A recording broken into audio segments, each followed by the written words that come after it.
Подарил матери и младшему брату Кобельджон Алиеву двухкомнатную квартиру со всем удобством в центре столицы.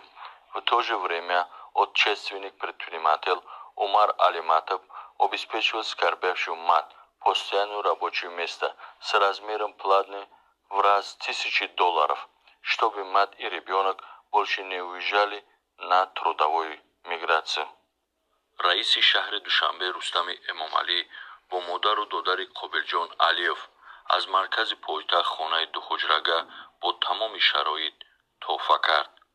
ҳамзамон соҳибкори ватанӣ умар алиматов модари аламзадаро бо ҷои кори доимӣ ва бо маоши баробар ба $1000 таъмин намуда, то ин ки модар фарзанд дигар ба муҳоҷират нараванд.